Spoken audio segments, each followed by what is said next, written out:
Now we have already done VBT and I have taught you the failure of VBT also. There were certain compounds which were not following the rules and the guidelines given by VBT. हमें कुछ ऐसे examples मिले जो VBT follow नहीं करते थे या हम VBT के हेल्प से उनके हाइब्रिडाइजेशंस नहीं प्रिडिक्ट कर पाए, उनकी ज्योमेट्री नहीं बता पाए. तो इस प्रॉब्लम को सॉल्व करने के लिए फिर क्रिस्टल फील्ड थ्योरी आगे आई. And now we will compare these theories and then in this video majorly हम ये बात करेंगे कि क्रिस्टल फील्ड थ्योरी ने क्या क्या एजम्पशंस या क्या क्या जो है पोस्टुलेट्स दिए. पहला पॉइंट जो है वो ये बोलता है कि हमने पढ़ा था कि वीबीटी के according coordination compounds, according to VBT coordination compounds have coordinate bond. VBT ये बोलती थी कि जितने भी coordination compounds हैं उनमें metal to ligand जो bond बनता था वो coordinate bond बनता था. ठीक है, coordinate bond क्या होता है? coordinate bond एक covalent bond का टाइप है जिसमें जो है डोनर एटम जो होता है वो दूसरे एटम को इलेक्ट्रॉन्स देता है और शेयर दोनों करते हैं. सो आई होप कि आपको कोवेलेंट बॉन्ड क्लियर है. It's a type of covalent bond. Covalent bond में दोनों एटम्स एक एक इलेक्ट्रॉन देते हैं और दोनों शेयर करते हैं. ठीक है, लेकिन कोऑर्डिनेट बॉन्ड में क्या होता है, डोनर एक ही होता है. जैसे कोऑर्डिनेशन कंपाउंड्स में अगर ये कंपाउंड बना है, फॉर एन एग्जांपल मेटल और लिगेंड के बीच में ये कंपाउंड बना है, सपोज कर लेते हैं, तो लिगेंड और मेटल के बीच में जो बॉन्ड बनेगा ये बॉन्ड, ये कोऑर्डिनेट बॉन्ड होगा. और इस एरो का क्या मतलब है? इस एरो का मतलब है कि ये कोऑर्डिनेट बॉन्ड है. और दूसरा मतलब ये है कि ये जो लिगेंड है वो इलेक्ट्रॉन्स लाता है या इसके इलेक्ट्रॉन्स हैं और वो मेटल लिगेंड के साथ शेयर करता है. यानी इलेक्ट्रॉन्स होते तो लिगेंड के हैं मगर शेयर दोनों लोग करते हैं. तो वीबीटी बोलती थी कि कोऑर्डिनेशन कंपाउंड्स में कोऑर्डिनेट बॉन्ड होता है. बट जो सीएफटी है, CFT कहती है कि according to CFT this metal ligand interaction, I will repeat, the interaction between metal, that is metal means what, central metal atom, central metal atom. So the interaction between central metal atom and ligand is purely ionic, purely ionic. So I hope this point is clear. VBT कहती थी कि coordination compounds में coordinate bond बनता है metal और ligand के बीच में. पर सीएफटी क्या कहेगी? वो ये कहेगी कि जो है नहीं, ये कोऑर्डिनेट बॉन्ड नहीं है, ये बॉन्ड प्योरली आयोनिक बॉन्ड है या ये आयोनिक इंटरैक्शन है. अगर मैं इसको क्लियरली समझाऊं तो देखें ध्यान से. अकॉर्डिंग टू वीबीटी जो मेटल और लिगेंड के बीच का बॉन्ड था वो, और according to CFT if I talk about same bond, metal and ligand bond, तो वीबीटी बोलती थी कि ये कोऑर्डिनेट बॉन्ड है, ये एक कोऑर्डिनेट बॉन्ड है. ठीक है, लेकिन CFT क्या बोलती है कि ये कोऑर्डिनेट नहीं है, ये आयनिक बॉन्ड है या ये आयनिक इंटरैक्शन है. इसी कारण metal acquires minus and ligand acquires plus charge. क्यों लिगेंड पे प्लस चार्ज आएगा? क्योंकि ligand are electrons donors specially. ठीक है, आयनिक बॉन्ड क्या होता है? आयनिक बॉन्ड वो होता है जिसमें जो है जो स्पीशीज इलेक्ट्रॉन देती है सामने वाले को वो प्लस चार्ज एक्वायर करती है और जो लेती है वो माइनस एक्वायर करती है. Right, now this was the first point. We have compared and we have talked about the assumption given by CFT. Second point ये है कि CFT assumes that ligand and central metal atom, I am writing central metal atom in short as CMA, to be point charges, or you can say as dipoles. So CFT का assumption ये है कि ligand और central metal atom जो है वो point charges या dipoles की तरह काम करते हैं. अगर हम यहाँ देखें तो एक ही कंपाउंड में दो पोल्स डेवलप हो चुके हैं, एक नेगेटिव एक positive, so we can call them as point charges और dipoles. Then third assumption is CFT explains splitting of d orbitals only. CFT क्या करती है? सिर्फ d ऑर्बिटल की स्प्लिटिंग को एक्सप्लेन करती है and it doesn't talk about and it doesn't tell anything about s and p orbital. Means जब आप CFT पढ़ोगे तो यहां पर सिर्फ d ऑर्बिटल की स्प्लिटिंग और d ऑर्बिटल का इंटरेक्शन लिगेंड के साथ देखोगे. You will not talk about s and p orbital और any kind of interaction of s and p orbital with ligand will not be encountered. CFT में हम सिर्फ d ऑर्बिटल की interaction देखेंगे लिगेंड के साथ और उसकी स्प्लिटिंग देखेंगे when ligands approach to the metal. Now fourth point is CFT का एक और फायदा है that CFT always gives exact value. It gives exact value of magnetic moment. जब हम आगे क्वेश्चंस करेंगे, सोल्यूशन निकालेंगे, then I will make this point very clear that how with the help of CFT magnetic moment can be calculated. Fifth point की बात करें which is the last point, तो CFT does not give any information about hybridization of the compound. तो ये एक इसका drawback मान सकते हैं आप कि CFT पढ़ेंगे आप तो आपको हाइब्रिडाइजेशन निकालने के लिए कोई रूल या कोई ऐसा नॉलेज CFT नहीं देती. हाइब्रिडाइजेशन अगर आपको जानना है तो आपको फिर से VBT का ही सहारा लेना पड़ेगा. Rest everything is properly explained bye CFT. Now अभी हम आगे इसके एग्जाम्पल्स डिस्कस करने से पहले एक इम्पॉर्टेंट बात करेंगे कि NCERT में जो हेडिंग है वो ये है कि you have to talk about majorly CFT for octahedral complexes. तो ये ऑक्टाहेड्रल कॉम्प्लेक्स क्या है, हम CFT में ऑक्टाहेड्रल कॉम्प्लेक्स की बात क्यों कर रहे हैं और इसके जो भी बेसिक गाइडलाइंस हैं CFT पढ़ने के पहले जो हमें समझ आने चाहिए वो सारे हम डिस्कस करेंगे यहाँ पे.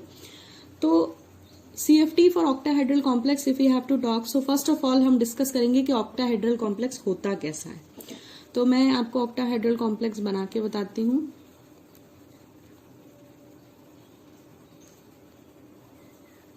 You will have to draw a square, right? Suppose your metal is just sitting, central metal atom is sitting at the center of this square, right? And then it is attached with 1, 2, 3, 4, 5 and 6 ligands. Octahedral complex का एक छोटा सा example ले लेती हूं मैं. अगर मैं ले लूं ML6 या AB6 ले लें, XY6 ले लें, जो भी लेना है, तो इसमें मैंने ML इसलिए लिखा है क्योंकि M is for central metal and L is for ligand. So octahedral complex का कोऑर्डिनेशन नंबर 6 होता है, इसीलिए हमने L6 लिए हैं. तो अगर इस आप ज्योमेट्री को ध्यान से देखोगे तो आपको एक बात समझ में आएगी कि ये जो एंगल्स हैं ये सारे एंगल्स 90 डिग्री हैं. ऑक्टाहेड्रल ज्योमेट्री की एक खासियत होती है कि इसमें जितने भी एंगल्स आपको बनते हुए दिख रहे हैं वो सारे एंगल्स कितने हैं वो सब ध्यान से देखेंगे तो you will understand they all are of 90 degree. This angle is also of 90 degree. तो इस स्ट्रक्चर को अगर हम एक्सिस पे समझें कि एक्सिस मतलब अगर हम प्लेन ऑफ पेपर पे if we draw like this, then this is X axis, this is Y axis and this is Z axis. तो ऑक्टाहेड्रल कॉम्प्लेक्स में आपको ध्यान से देखने पे समझ आएगा। मैं मान लेती हूं कि ये जो एक्सेस मैंने बनाए रखी है, ये जो मैंने बॉन्ड बना रखा है मेटल और लिगेंड के बीच में, मैं इसको पीछे एक्सटेंड करती हूँ लाइक दिस, और इसको यहां एक्सटेंड कर देते हैं और आगे, और इसको यहां एक्सटेंड कर देते हैं। और इफ आई से कि ये एक्स एक्सिस है मेरी और ये वाई एक्सिस है और ये जेड एक्सिस है, ठीक है, तो क्या गलत होगा?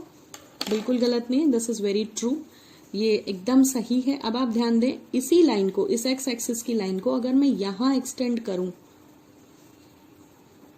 तो हम इसे एक्स डैश बोल सकते हैं।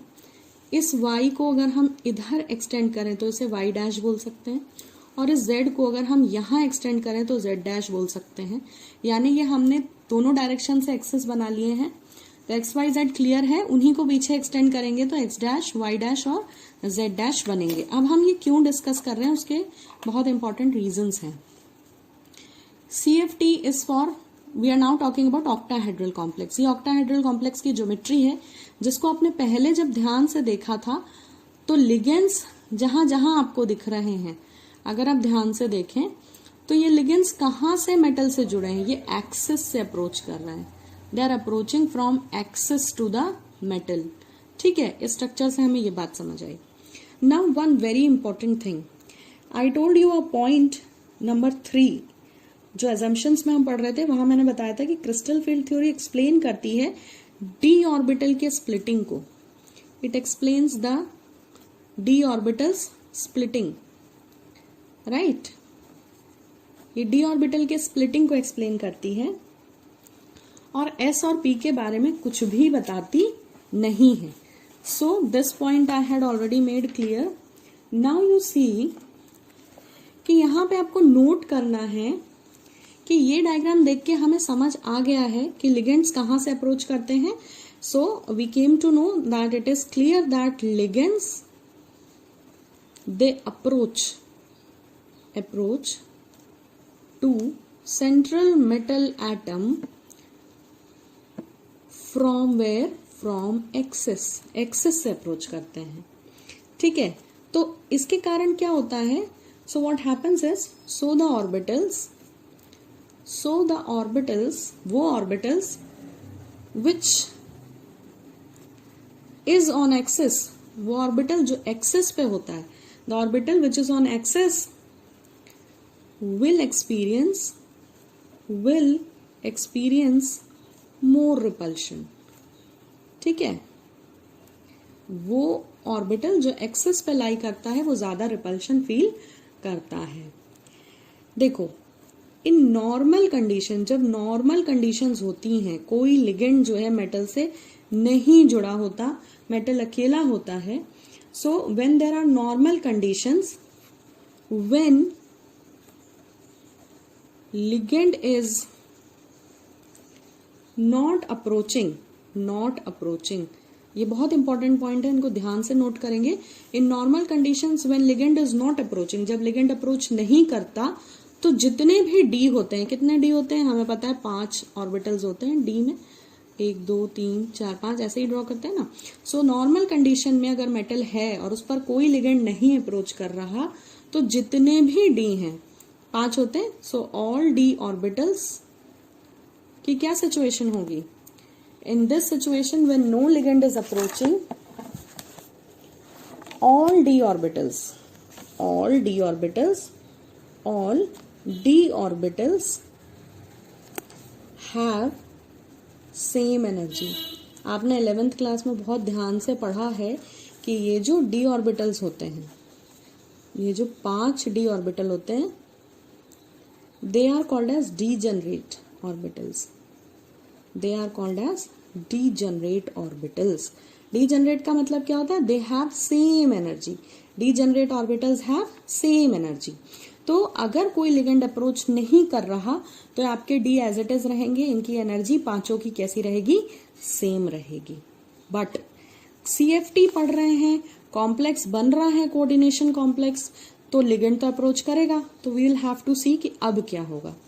सो when ligand approaches when ligand approaches, जब लिगेंड अप्रोच करता है तो क्या होगा? तो what happens is there occurs repulsion. Note कर लें इस पॉइंट को, बहुत इंपॉर्टेंट है।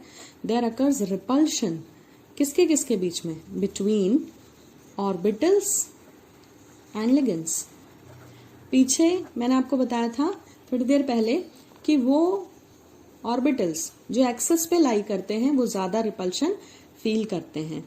सो मैं यहां ऐड कर देती हूं, repulsion is felt by those orbitals. वो ऑर्बिटल्स रिपल्शन फील करते हैं विच लाई ऑन एक्सिस, जो एक्सिस पर होते हैं। अब हम इस पॉइंट को और क्लियरली समझेंगे तो हमें सीएफटी बहुत आसानी से समझ आएगी। अब बताएं, अभी बताया कि डी में ये 5 ऑर्बिटल्स होते हैं। इन 5 के नाम डिस्कस कर लेते हैं। तो ये होते हैं D X Y, D Y Z, D Z X, ये 3।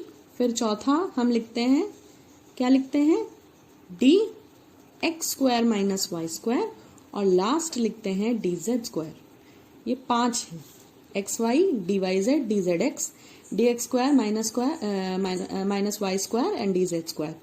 अब हम इनका स्ट्रक्चर डिस्कस करेंगे तो हमें ये समझ आ जाएगा कि कौन से एक्सिस पे होते हैं और कौन से एक्सिस पे नहीं होते हैं। तो एक्स वाई का स्ट्रक्चर देखते हैं।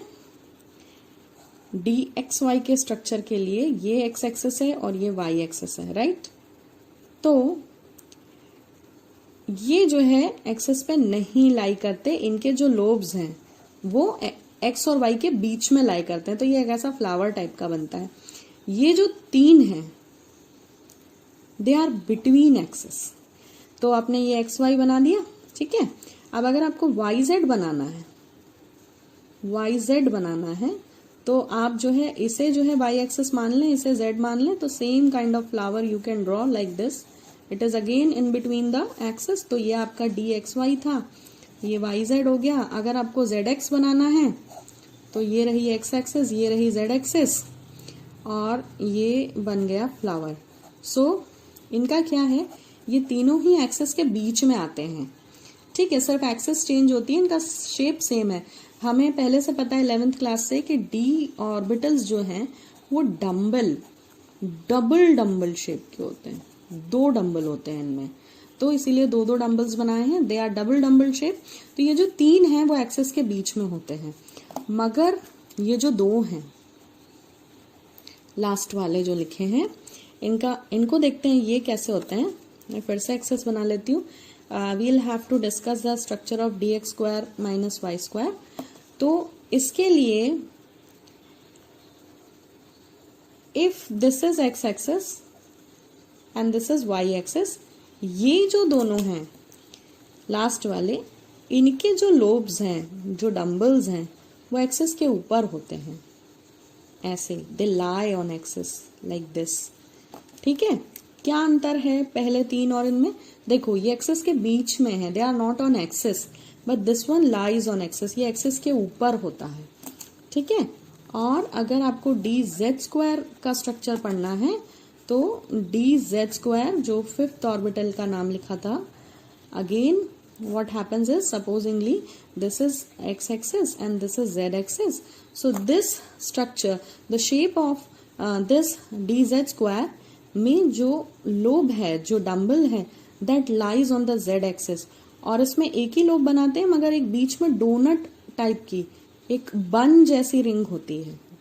so this is आपका dz square। तो ये 3 तो जो है एक्सिस के बीच में लाई करते हैं, लेकिन D X square minus Y square और डी जेड स्क्वायर कहाँ लाई करते हैं? ये एक्सिस के ऊपर लाई करते हैं। They lie on axis, they are in between axis. ये एक्सिस के बीच में, ये एक्सिस के ऊपर लाई करते हैं। Now what we have written here, हमने यहाँ लिखा है कि जो लिगेंड्स अगर अप्रोच करते हैं, पहला फिर से रिपीट करते हैं। यहां लिखा था कि अगर लिगेंड नहीं अप्रोच करता तो ये एक जैसी एनर्जी रखेंगे, इनमें कुछ नहीं होगा, they all will remain degenerate. But when ligand approaches, जब लिगेंड अप्रोच करता है तो इनमें रिपल्शन होता है। किन में रिपल्शन होता है? उन ऑर्बिटल्स और लिगेंड के बीच में रिपल्शन होता है जो एक्सिस पर होते हैं। इसका मतलब जब लिगेंड अप्रोच करेगा मेटल को तो ये तीनों तो उतना रिपल्शन फील नहीं करेंगे, पर ये दोनों एक्सिस पे होने के कारण रिपल्शन फील करेंगे, right. So now see further what happens. हमने अभी क्या डिस्कस किया कि आपके जो 5 d ऑर्बिटल्स हैं, let me draw here these 5 d orbitals, they are having same energy, they are degenerate. Degenerate means they possess same यानी equal energy. कब? There is a situation when no ligand approaches, when no ligand approaches to them, जब कोई ligand approach नहीं करता, they are degenerate and they have same energy. But right now we have discussed कि जब ligand approach करेगा तो क्या होता है, ये रिपल्शन फील करते हैं and then they break into 2 parts and ये ऐसे डिवाइड हो जाते हैं dxy, dyz और dzx। इनके नाम फिर से लिख लेते हैं, dxy, this was dyz, this was dzx, this was dx square y square and this one was dz square. तो हमने अभी देखा था कि शुरू के 3 dxy, dyz और dzx पे कोई रिपल्शन फील नहीं होता। ये जो है नॉर्मल रहते हैं क्योंकि ये एक्सेस पे नहीं है, ये एक्सेस के बीच में है, इसीलिए इनकी एनर्जी कम रह गई और ये नीचे है। मगर जो dx square minus Y square और dz स्क्वायर वाले दोनों ऑर्बिटल्स हैं, कौन से? x स्क्वायर वाई स्क्वायर और dz स्क्वायर, इन्होंने रिपल्शन फील किया। और रिपल्शन फील क्यों किया? क्योंकि ये एक्सिस पे लाई करते हैं, ये एक्सिस पर होते हैं और लिगेंड कहाँ से अप्रोच कर रहा है? एक्सिस से अप्रोच कर रहा है। तो जब वो एक्सिस से अप्रोच कर रहा है तो जो एक्सिस पे ऑर्बिटल है वो रिपल्शन फील करेगा लिगेंड से। तो रिपल्शन फील करने के कारण इन ऑर्बिटल्स की एनर्जी क्या हुई है? बढ़ गई है। इसीलिए हमने इन तीनों को नीचे ड्रॉ किया और इन दोनों को ऊपर ड्रॉ किया है। एंड देन वी नो कि D orbital splits, it splits. ये कब स्प्लिट हो गया है? जब जो है लिगेंड अप्रोच कर रहा है। तो CFT का मेन पॉइंट यही है जो मैं अभी ड्रॉ करके बता रही हूं आपको कि डी ऑर्बिटल्स डीजनरेट होते हैं, सेम एनर्जी रखते हैं जब कोई लिगेंड उनके पास नहीं जाता। और ये क्या हुआ? ये स्प्लिटिंग हो गई है। D orbital got splitted, it got splitted when ligand approaches. जब लिगेंड उसकी तरफ अप्रोच करता है तो ये डी ऑर्बिटल का क्या हुआ? ये डी ऑर्बिटल स्प्लिट हो गया है 2 पार्ट्स में और हमें क्या मिल गया? नीचे वाले कहलाएंगे T2G और ऊपर वाले कहला जाएंगे EG। तो इनके नाम बदल गए हैं, DX, Y, Z, ZX ये नहीं लिखे जाएंगे। ये समझाने के लिए लिखे थे कि ये आगे के 3 क्योंकि एक्सिस पे नहीं थे, एक्सिस के बीच में थे, इसलिए इनकी एनर्जी वही की वही है। या ये कह दें कि इन्होंने रिपल्शन फील नहीं किया, इसलिए जो है ये एज इट इज है। और इन्होंने रिपल्शन फील किया because they were on axis, तो इनको हमने ऊपर बनाया है। तो ये कहलाते हैं T2G तीनों और ये कहलाते हैं EG। So this is what we have understood कि CFT कहती क्या है। CFT जो है वो कभी भी हाइब्रिडाइजेशन एक्सप्लेन नहीं करती, बाकी सारी चीजें हम इससे निकाल पाएंगे, जैसे नंबर ऑफ अनपेयर्ड इलेक्ट्रॉन, जैसे मैग्नेटिक मोमेंट, ये सारी चीजें हम कैलकुलेट कर पाएंगे। So in the second part of the video we will start discussing these points in detail. Thank you for watching. I hope this much was clear.